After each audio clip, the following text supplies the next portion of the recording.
방금 소개받은 김명훈 변리사입니다. 저는 법무법인 율촌에서 근무를 하고 있고요. 일단 이렇게 좋은 자리에 좀 초대해 주시고 해서 감사의 말씀을 먼저 드리고 시작을 하도록 하겠습니다. 저는 오늘 이제 바이오 헬스 IP 창출 및 활용과 관련해서 IT 융합 분야에 대해서 말씀을 드리고자 합니다.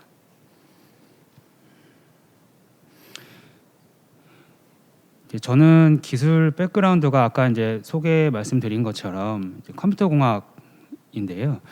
이제 컴퓨터 공학이다 보니까 이제 기존에는 IT 기업들을 주로 위주로 이제 업무를 많이 진행을 했었습니다. 최근 몇 년 동안은 굉장히 좀 특이한 변화인데 IT 기업보다 오히려 바이오 관련 기업분들의 업무를 하는 경우가 상당히 많아졌고, 이게 이제 왜 그런가라고 생각을 해보면 아마도 이제 IT와 BT의 어떤 기술적인 그 구분이 굉장히 모호해졌고 그만큼 양 기술 간의 융합이 굉장히 활발해지고 있다, 이렇게 생각이 들고 있습니다. 그래서 지금 화면에 보시는 것처럼 실제로 BT 시장의 경우에도 인간 치료 중심이 종래에는 이제 관심사였다면 최근에는 점점 사후 관리나 사전 예방과 같은 내용으로 이제 시장이 변화되고 확장되고 있다라고 말씀을 드릴 수 있을 것 같습니다. 예를 들면 이제 스마트워치를 가지고 몸에 부착한 웨어러블 기기라든지 이러한 기기들을 이용해서 이제 진단 서비스, 아니면 뭐 개인별 맞춤형 건강관리 서비스나 여러 통신 기술을 활용한 원격 의료 상담 서비스처럼 스마트 헬스케어 시장이 굉장히 많이 활발해지고 있고, 이 스마트 헬스케어다라고 하면 바이오 분야에만 국한된 것이 아니라 IT와 BT가 모두 융합된 분야다, 이렇게 말씀을 드릴 수 있을 것 같습니다. 그래서 이제 IT 기술과 BT 기술이 결합되는 형태를 생각을 해보시면 바이오 기술의 경우에는 이제 여기 계신 분들께서 워낙 다 잘 알고 계시는 내용이실 테고 이제 여러 치료나 진단 분석 기술들이 있을 겁니다. 근데 이제 IT 기술이다라고 하면 화면에 보이시는 것들이 이제 대표적인 예들이 될 것 같은데요. 제일 위에 머신러닝이나 딥러닝이 그 중에 가장 많이 결합이 되는 분야라고 생각을 하고 있습니다. 이 머신러닝이나 딥러닝은 인공지능이나 빅데이터의 핵심적인 기술이고, 이 기술을 활용해서 바이오에 적용을 하게 되면 여러 진단이나 치료 기술이 훨씬 더 정확하고 빠르게 분석이 가능하게 되는 경우가 많이 있습니다. 그 외에도 영상 인식 기술을 이용해서 여러 엑스레이나 기타 바이오 자료들을 굉장히 빠르게 인식할 수 있고, 또 센서 기술들을 이용해서 센싱을 정확하게 하고, 또 이렇게 센싱된 바이오 데이터들을 신속하게 전달할 수 있는 통신 기술들, 그래서 기타 많은 기술들이 더 있는데요. 이렇게 많은 기술들이 바이오 기술들과 결합을 하면서 새로운 시장을 창출하고 있습니다. 실제 이제 특허 출원 통계를 보더라도 그 가장 위쪽에 위치해 있는 것이 바로 이 파란색이 디지털 헬스케어입니다. 굉장히 빠르게 성장을 하고 있고 전체 분야에 있어서도 최상단에 위치해 있는 것을 아실 수 있으실 텐데요. 그리고 그거 외에 검은색 부분, 굉장히 지금 최근에 급속도로 성장하고 있는 부분이 인공지능 분야의 출원입니다. 그래서 결국엔 4차 산업혁명 관련 기술들에서 가장 지금 최근에 이슈가 되고 있고 확대되고 있는 분야라고 한다면 바로 인공지능과 디지털 헬스케어다, 이렇게 말씀을 드릴 수 있을 것 같습니다. 그리고 그 다음 장표를 보시면 이제 융복합 기술의 출원 통계 부분인데요. 지금 앞에서 말씀드렸던 인공지능과 디지털 헬스케어가 결합된 분야가 바로 회색 중간 두 번째 정도 위치에 있는데요. 이러한 융복합 기술도 굉장히 빠르게 최근에 성장을 하고 있고, 또 전체 위치에 있어서도 최상단 거의 꽤 두 번째 정도의 위치에 있다라는 점을 보실 수가 있겠습니다. 지금 말씀드린 것처럼 결국에는 IT 분야와 BT 분야는 상당히 밀접하게 관련이 되어 있고, 아마 앞으로도 더욱더 융합되는 속도나 그 정도가 강해질 것이라고 생각을 합니다. 그래서 아마 여기 계신 분들께서도 이미 IT와 BT가 결합된 기술 분야에 대해서 투자를 하거나 연구를 하고 계신 분들도 있으실 것 같고요. 그렇지 않으신 분들이 있다면 충분히 좀 관심을 가지신다면 더 많은 기회를 확보하실 수 있지 않을까, 이렇게 생각을 하고 있습니다.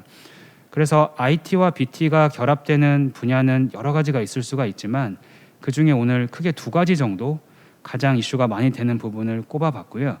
첫 번째가 빅데이터와 인공지능이 바이오 기술과 결합되는 분야. 그리고 두 번째는 그 플랫폼과 바이오 기술이 결합되는 분야, 이렇게 두 가지를 꼽아봤습니다. 그래서 이 두 가지 분야에 있어서 문제되는 또는 쟁점이 되는 법률 이슈들을 오늘 좀 말씀을 드리려고 합니다. 먼저 빅데이터와 인공지능이 바이오 기술과 결합된다라고 하면 가장 대표적인 기술은 이제 화면에 보이시는 것을 생각을 해보실 수가 있을 것 같습니다. 이제 맨 먼저 사람에게 어떤 센서들을 부착을 해가지고 그 사람의 생체 데이터, 예를 들면 심장 박동수와 같은 것들을 수집을 할 수가 있을 것입니다. 이때 당연히 여러 의료기기 기술이나 센서 기술, 뭐 통신 기술 등등이 이제 IT 기술이 이용이 될 것이고요. 이렇게 수집된 데이터를 두 번째인 인공지능에 입력을 하게 됩니다. 그렇게 되면 이 인공지능은 그 생체 데이터를 분석을 해서 그 사람의 병증이나 그런 것들을 진단하거나 여러 건강 상태들을 확인하는 단계를 거치게 됩니다. 그런데 잘 아시겠지만 이 인공지능이라는 것은 딱 정해진 시스템이 아니라 시간이 지남에 따라서 학습을 하고 그 학습을 통해서 계속해서 성능이나 속도가 개선되는 그런 특징을 가지고 있습니다. 그렇다면 이 인공지능을 학습하기 위한 데이터를 무엇이라고 하느냐라고 하면 빅데이터라고 합니다. 그래서 이러한 빅데이터는 알고리즘이나 인공지능을 개발하는 개발자가 직접 생성을 할 수도 있고 아니면 이 외부에 공개된 데이터들로부터 수집을 해서 그 수집된 데이터를 이용해서 인공지능을 학습시키는 경우도 있습니다. 그래서 이 빅데이터와 인공지능이 결합되는 여러 분야들을 생각을 해보면 사실 바이오 분야뿐만이 아니라 다른 여러 분야에 있어서도 굉장히 융합이 활발하게 이루어지고 있습니다. 예를 들어서 금융 분야와 결합이 됐다라고 한다면 핀테크가 될 것이고, 제조 분야와 결합을 했다라고 하면 모빌리티 분야가 되고, 오늘 말씀드리는 바이오 분야와 결합을 했다라고 하면 헬스케어 분야가 될 겁니다. 그래서 이렇게 여러 분야와 이제 융합이 활발하게 진행이 되다 보니까 이 빅데이터와 인공지능에 대해서는 굉장히 많은 논의가 있습니다. 하지만 이제 법이나 제도가 아직 명확하게 구비되지 않은 부분이 좀 있어서 아직 어떻게 해야 되는지가 명확하지 않은 부분이 좀 많이 있는 것 같습니다. 지금 화면에 보시는 것처럼 여러 가지 이슈들이 있는데, 예를 들면 제일 처음처럼 과연 인공지능의 법인격을 인정하는 것이 필요할까? 그리고 인공지능이 윤리적인 측면은 어떻게 되는 것인가 등등 많은 쟁점들이 있습니다. 근데 아마 인공지능을 개발하시는 개발자분들이나 회사에서는 책임 부분에 대해서 가장 고민이 많으실 것 같습니다. 예를 들어서 인공지능을 개발을 했는데 사람에 대한 병증을 진단하는 인공지능을 개발했다라고 가정을 하면, 만약에 그 인공지능이 사람을 잘못 진단해서 여러 가지 문제가 발생했다라고 생각을 해보시면 그에 대한 책임은 과연 누구에게 있는 것인가? 과연 제조자에게 있는 것인가? 아니면 사용자에게 있는 것인가? 등등 여러 가지 가능성이 있을 것 같습니다. 하지만 아직 아까 말씀드린 것처럼 누구에 대한 책임인지에 대해서는 아직 명확하게 정해지지 않은 부분이 있고요. 그렇기 때문에 결국 이러한 바이오 알고리즘이나 이런 것들을 개발하시는 입장에서는 어떤 부분을 조심해야 하는가라고 말씀을 드리면, 아까 이제 인공지능이라는 거는 학습을 통해서 개발이 되고, 학습이 되고 나면 사실 그 인공지능이 어떻게 그 알고리즘이 돌아가고 하는지는 그 내부를 알기 어려운 경우가 많이 있습니다. 이를 이제 인공지능의 블랙박스화라고 하는데요. 그러다 보니까 나중에 책임 소재나 이런 것들이 문제가 됐을 때 누구의 책임인지 명확하게 알기가 어려운 부분이 많이 있습니다. 따라서 IP를 지금 개발하시는 입장에서는 지금 단계에서부터 어떤 데이터를 학습했는지, 그리고 어떤 과정으로 학습했는지에 대해서 다 기록을 남겨 놓으시고 그렇게 개발을 진행하시면 추후 이제 문제가 되는 경우에도 어느 정도 방어가 가능하지 않을까, 이렇게 생각이 들고, 이 부분이 바로 알고리즘 AI와 투명성 부분입니다. 그래서 IP를 개발하시고 창출하시는 분들께서 이 부분도 좀 고려를 해보시면 좋겠다 생각해서 이 장표를 삽입을 했습니다. 그래서 인공지능과 관련돼서 이제 드리고 싶은 법률 쟁점이 오늘 총 3가지 정도가 있습니다. 이제 첫 번째가 개인정보 부분입니다. 그래서 인공지능은 앞서 말씀드린 것처럼 빅데이터로 학습을 하기 때문에 이제 빅데이터 데이터가 무엇인지를 이제 봐야 되는데, 이 빅데이터는 말 그대로 굉장히 많은 데이터를 모아놓은 것입니다. 물론 어떤 목적에 의해서 모은 거긴 하겠지만 그 내용을 하나하나 확인할 수 없을 정도로 상당히 많은 데이터들이 모여 있습니다. 그러다 보니까 빅데이터 안에는 방대한 양의 개인정보가 포함이 될 수도 있고, 특히 바이오 데이터의 경우에는 더욱 그런 경향이 강한 것 같습니다. 그렇다면 이러한 개인정보는 개인정보보호법에 적용을 받습니다. 이게 공개된 데이터로부터 데이터를 수집을 해가지고 빅데이터를 생성하신 경우에는 공개된 데이터에서 수집을 했으니까 크게 문제가 되지 않을 것이다 라고 생각하시는 분들도 많이 있는데, 사실은 그 내부에 개인정보가 만약에 포함이 되어 있다면 개인정보보호법상 문제가 될 수 있는 부분이 분명히 있습니다. 그리고 그렇기 때문에 빅데이터라고 하더라도, 특히 공개된 자료로부터 수집한 데이터라고 하더라도 그 개인정보 부분은 익명화하거나 가명 처리하거나 아니면 개인정보 주체에게 사전 동의를 받는 등의 어떤 처리가 반드시 필요하다라는 점을 꼭 알고 계셨으면 좋을 것 같습니다. 그리고 두 번째가 인공지능과 저작권 부분입니다.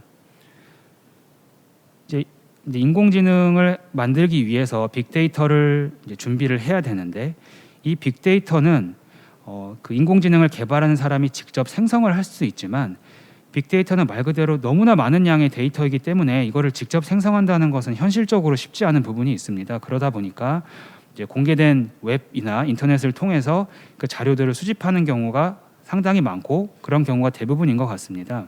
그래서 이렇게 웹상을 돌아다니면서 정보를 수집하는 행위를 크롤링이라고 하는데요.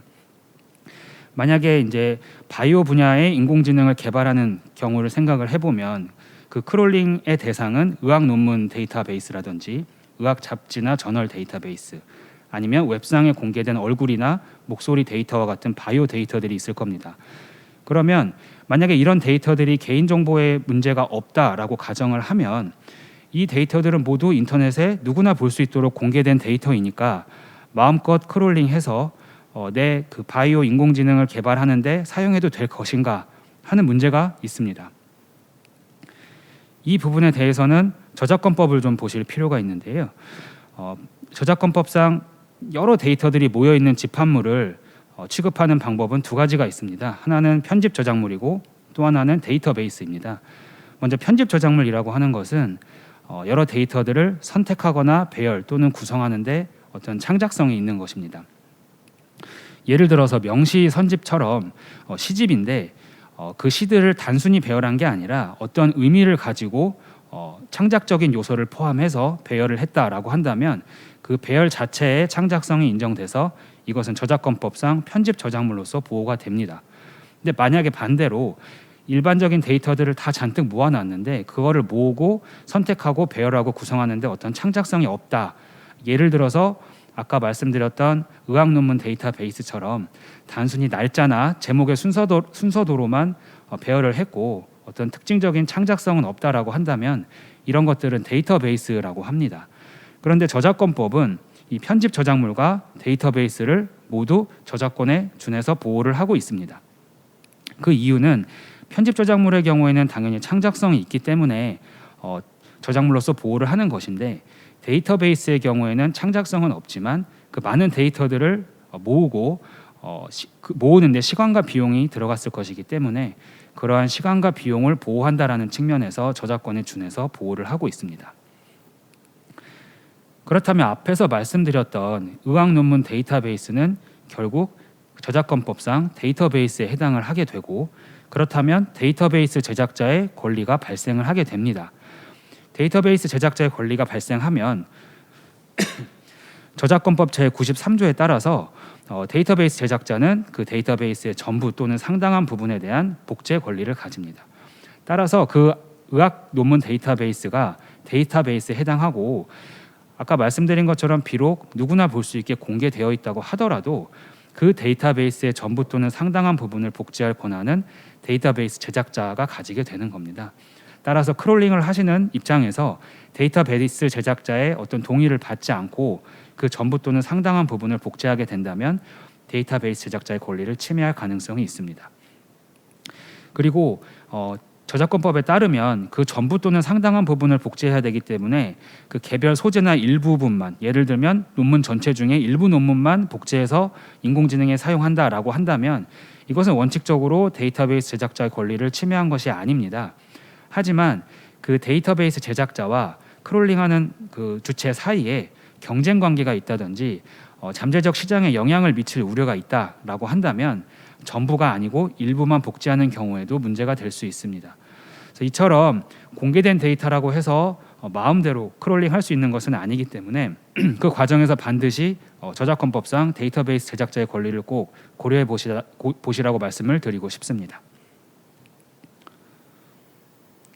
예, 다음은 인공지능과 특허 부분에 대해서 말씀을 드리겠습니다. 앞 세션에 연사분께서 간단히 말씀을 주시기는 했는데요. 이 인공지능 특허는 결국 컴퓨터에서 수행이 되는 것이기 때문에 컴퓨터 프로그램으로 이루어지는 경우가 대부분입니다. 그렇다면 이러한 컴퓨터 프로그램을 과연 특허로서 등록받을 수 있는가라는 문제가 있습니다. 먼저 특허법 제2조 1호를 살펴보시면 발명이라 함은 자연 법칙을 이용한 기술적 사상의 창작이다 이렇게 되어 있습니다. 그렇다면 과연 컴퓨터 프로그램이 이 자연 법칙을 이용한 것인지를 확인을 해볼 필요가 있는데요. 특허 심사 기준에 따르면 자연 법칙을 이용하지 아니한 것의 예로 수학 공식이나 논리학적 법칙을 들고 있습니다.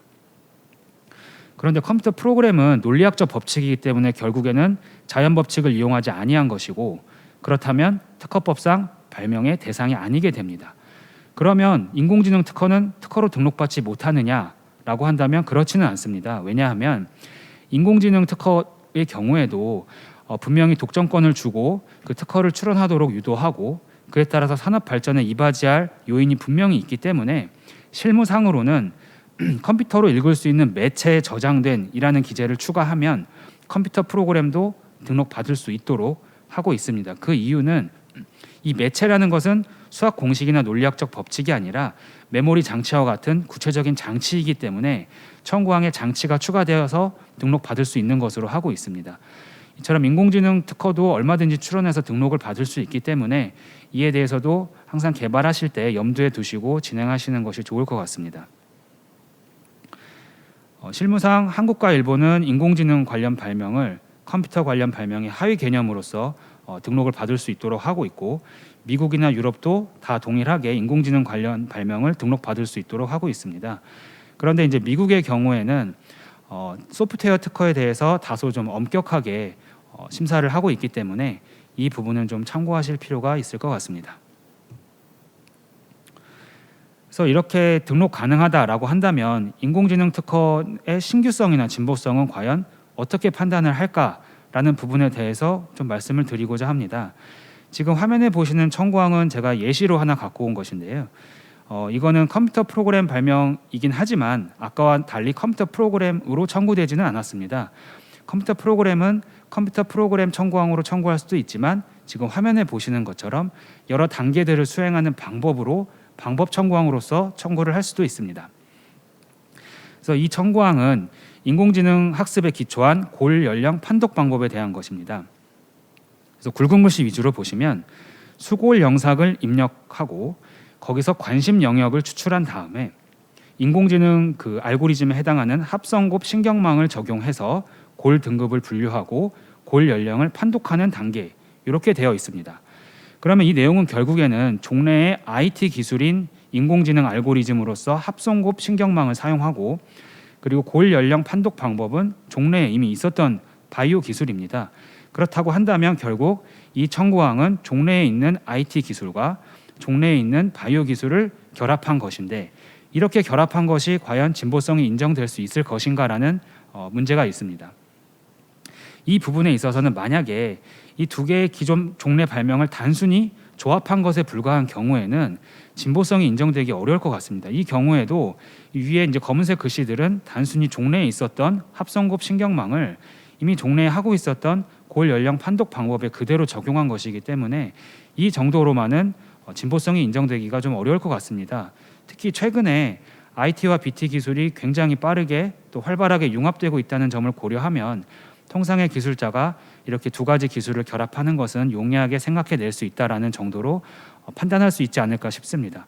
다만 이 청구항에 보시면 아래 파란색 부분과 같이 이 합성곱 신경망에 대한 내용을 조금 더 자세하게 작성을 하고 있는데요.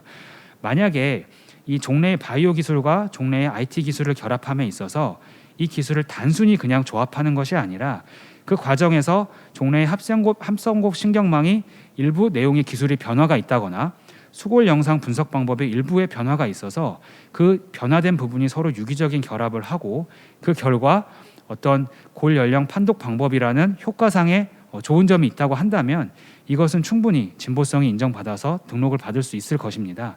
따라서 회사에서도 종래 기술을 단순히 결합을 해가지고 새로운 이제 기술을 개발을 했다라고 하면 이게 종래 기술이기 때문에 등록받을 수 없지 않을까라고 생각하지 마시고 그 과정에서 종래 기술들이 일부 변형된 부분이 있고 그런 것들이 두 개가 결합되면서 어떤 효과가 나타난다라고 한다면 충분히 특허로서 출원해서 독점권을 인정받으실 수 있기 때문에 이 부분도 IP 창출 과정에서 꼭 고려를 해보시면 좋을 것 같습니다. 이제 다음으로 플랫폼 서비스와 바이오 기술의 결합에 대해서 말씀을 드리겠습니다. 이 플랫폼 서비스에는 여러 가지 종류가 있지만 오늘은 메타버스에 대해서 좀 말씀을 드리고 싶습니다. 이 메타버스라는 거는 가상 세계인데요. 최근에 IT 분야에서는 굉장히 이제 핫 이슈로 떠오르고 있는 부분이고 이 가상 세계에는 자기의 그 본인에 대응되는 캐릭터가 가상 세계에 존재하게 되고 그리고 현실 세계에는 나라는 사람이 존재하기 때문에 이 가상 세계의 캐릭터와 현실 세계의 사람을 연결하기 위한 바이오 기술은 상당히 필수적일 수밖에 없습니다. 따라서 메타버스 서비스와 이 바이오 기술은 굉장히 밀접하게 연결이 되어 있고 앞으로도 더욱 융합이 활발해질 것이라고 생각이 됩니다. 그래서 오늘은 이 분야에 있어서 문제될 수 있는 여러 특허법적인 쟁점을 좀 말씀드리고자 합니다. 그래서 먼저 BM 발명의 등록 가능성에 대해서 말씀드리겠습니다. BM 발명이라고 하면 사업 방법에 관한 아이디어를 나타내는 발명입니다. 만약에 이제 아까 메타버스의 분야에 대해서 예를 들어보면 사람의 어떤 심장 박동수를 측정하기 위한 바이오 기술이 있고 메타버스를 구현하기 위한 기술이 있다면 각각의 기술은 종래의 바이오 기술이나 IT 기술로서 등록을 받았을 것입니다. 그런데 만약에 이 두 가지 기술을 이용해서 새로운 영업 방법을 생각해냈다. 예를 들어서 제가 실제 현실 사람의 어떤 센서를 부착해서 심장 박동수를 측정을 하고 이 사람이 메타버스 상에서 특정 상품을 봤는데 갑자기 심장 박동수가 증가를 하면 그 상품의 가격을 높이겠다. 그에 따른 어떤 비즈니스적인 효과를 얻겠다라는 아이디어를 생각해냈다면 이러한 아이디어는 BM 발명이 되게 됩니다. 그렇다면 사실 BM 발명은 특정 기술이 아니라 어떤 사업적인 아이디어인데 이런 것들이 과연 특허로서 등록받을 수 있을 것인가 라는 부분에 대해서 궁금증이 있을 수 있습니다. 물론 이제 나라마다 어떤 기준이나 정도의 차이는 있지만 원칙적으로 이러한 독창적인 아이디어가 기존의 컴퓨터나 관련 기술로서 구현이 된다라고 한다면 이런 것들은 특허로서 등록받을 수 있다라고 되어 있습니다. 따라서 아까 말씀드렸던 그런 현실 세계의 사람에게 센서를 부착해서 가상 세계의 어떤 가격을 형성하는 그런 비즈니스 방법의 경우에도 종래의 IT 기술이나 다른 기술들과 결합을 한다면 충분히 특허로서 출원이 가능하다라는 점을 말씀드릴 수 있겠습니다. 그렇다면 이러한 특허 출원에 대해서는 신규성이나 진보성을 어떻게 판단하느냐라는 부분이 문제가 될 수가 있습니다. 이에 대해서 대법원은 진보성 판단, 특히 BM 발명의 진보성 판단은 영업 방법적인 요소와 이를 구현하는 기술적인 요소 모두를 종합적으로 고려해야 한다라고 판시를 하고 있습니다. 따라서 기술적인 요소의 진보성이 있으면 이것이 진보성이 인정받을 수 있다는 것은 사실 너무 당연한 얘기입니다. 그런데 여기서 중요한 점은 진보성이 기술적인 요소의 진보성이 없다고 하더라도 이 영업 방법적인 요소의 진보성이 있다면 결국 해당 특허의 진보성이 인정이 된다는 점입니다. 따라서 회사에서는 종래 기술을 활용해서 어떤 새로운 사업 방법을 생각해냈다라고 하면 이건 사업적인 아이디어니까 특허의 대상이 아니야라고 생각하시는 경우가 상당히 많이 있는데 결코 그렇지 않고 이러한 사업적인 내용도 컴퓨터 기술이나 다른 기술들과 결합이 되어 있다면 해당 사업 방법에 대해서 출원해서 독점적인 권리를 인정받을 수 있습니다. 특히 이러한 BM 발명이 굉장히 중요한 이유가 사업 방법의 경우에는 자기만 독점권을 가지게 되면 경쟁사가 시장에 진입하는 것을 굉장히 강력하게 막을 수 있는 효과가 있기 때문에 이러한 부분도 꼭 IP 창출을 하는 과정에서 고려를 해보시면 좋을 것 같습니다. 네, 마지막으로 이제 BM 발명의 다수 당사자 실시 이슈를 말씀드리겠습니다. 이 앞서 계속 말씀드린 BM 발명의 경우, 즉 영업 방법 발명의 경우에는 특허 침해와 관련돼서 굉장히 좀 중요한 이슈가 하나 있습니다. 바로 이제 이 화면에 보시는 것처럼 BM 발명의 경우에는 여러 주체가 동시에 해당 BM 발명을 다 같이 함께 실시하는 경우가 대부분입니다. 제가 아까 예시로 들었던 그 사람의 심장 박동수를 이용해서 메타버스 상의 가격을 형성하는 그런 발명을 생각을 해보시면 이 발명을 실시하는 주체는 그 서비스를 제공하는 서비스 제공자도 있지만 그 메타버스를 운영하는 운영자도 있고 그 기기를 몸에 부착하는 사용자도 있습니다. 뿐만 아니라 그 각각의 데이터를 전송하기 위한 통신 사업자들도 있을 것입니다. 그런데 문제는 특허법상 특허를 침해하기 위해서는 모든 청구항의 구성 요소들을 하나의 주체가 전부 다 실시해야 한다는 구성 요소 완비의 원칙이 있기 때문인데요. 그런데 지금 만약에 예를 들어서 청구항을 이 화면에 보시는 것처럼 사용자가 센서를 장착하는 단계, 그리고 원격 진료 서비스 제공자가 센서로부터 사용자 심장 박동수를 수신하여 처리하는 단계, 또 메타버스 운영자가 뭔가를 하는 단계, 이렇게 기재를 했다면 어느 누구도 이 청구항 전체를 실시하지 않게 되기 때문에 결국 아무도 특허 청구항을 침해하지 않게 된다라는 이상한 결론이 내려지게 됩니다. 따라서 BM 발명, 특히 영업 방법 발명을 출원을 하시는 경우에는 이 전체 발명을 실시하는 주체가 누군지를 반드시 먼저 파악을 하시고 각 주체별로 별도의 청구항을 작성해야지, 그래야 각 주체별로 모두 다 침해를 물을 수 있다라는 점을 꼭 염두에 두시면 좋을 것 같습니다. 그래서 결국에는 지금 계속 말씀드린 것처럼 IT와 BT 분야는 굉장히 활발하게 결합을 하고 있는 분야이고, 이 종래의 IT 기술과 BT 기술이 각각 종래 기술이 결합됐다고 하더라도 그 과정에서 일부 변형되는 부분이 있다면 해당 부분에 대해서는 충분히 IP로 권리화하실 수 있는 부분이 있다라는 점을 말씀드리고 싶고, 또 하나는 이 영업 방법 발명의 경우에도 기술 자체의 발명은 아니지만 충분히 특허로서 출원해서 등록받을 수 있다라는 점도 말씀드리고 싶습니다. 따라서 이러한 부분을 모두 고려하셔서 강력한 특허를 등록받으시면 좋을 것 같습니다. 감사합니다.